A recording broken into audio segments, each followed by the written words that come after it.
Halo, perkenalkan nama saya Maria Ferli Febrianti, NIM 17507-016. Pada kesempatan ini, saya akan menjelaskan mengenai evolusi tumbuhan. Sebelum kita masuk pada evolusi tumbuhan, kita perlu mengetahui apa itu evolusi. Evolusi merupakan perubahan dari waktu ke waktu pada satu atau lebih sifat terwariskan yang dijumpai pada populasi organisme.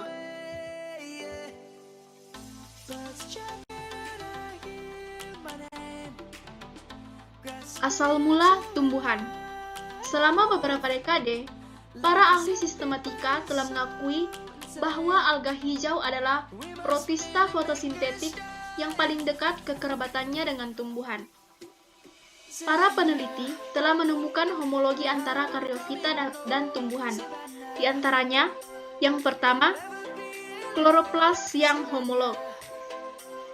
Di antara semua protista fotosintetik, hanya alga hijau yang sama dalam hal telah memiliki klorofil B dan beta-karoten sebagai pigmen aksesoris. Yang kedua, kemiripan biokimiawi.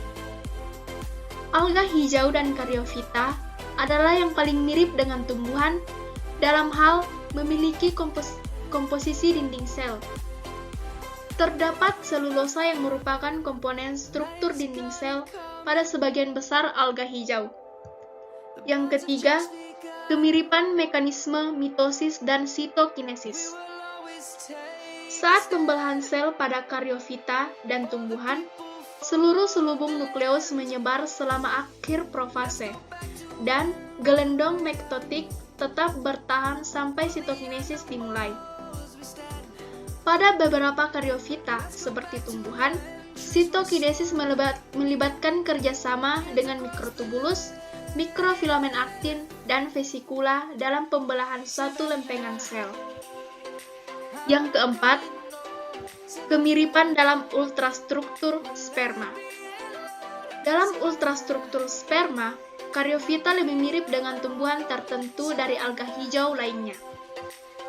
Yang kelima, hubungan genetik.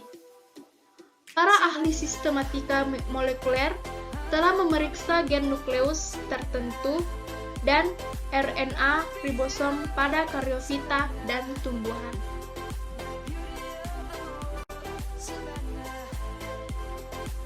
Sejarah evolusi tumbuhan.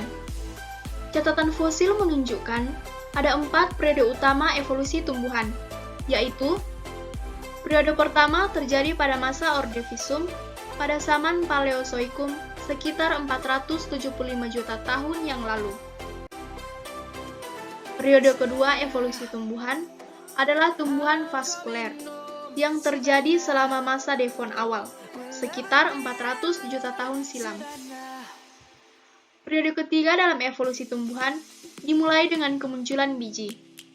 Tumbuhan berbiji awal ini menghasilkan banyak jenis Gymnospermae, terjadi sekitar 360 juta tahun yang lalu.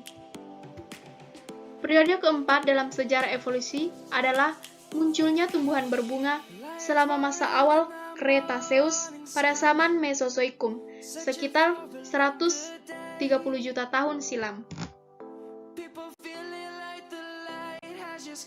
Periode pertama. Tumbuhan yang ditemukan pada periode pertama ini berupa lumut.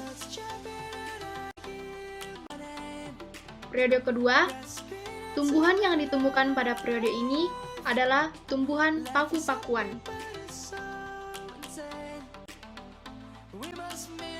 Periode ketiga, tumbuhan yang ditemukan pada periode ketiga ini berupa tumbuhan pinus.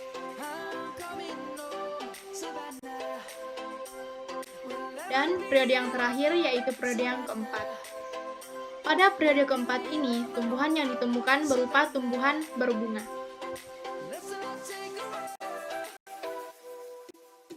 Demikian penjelasan mengenai evolusi tumbuhan. Terima kasih telah menyaksikan dan sampai jumpa di video selanjutnya.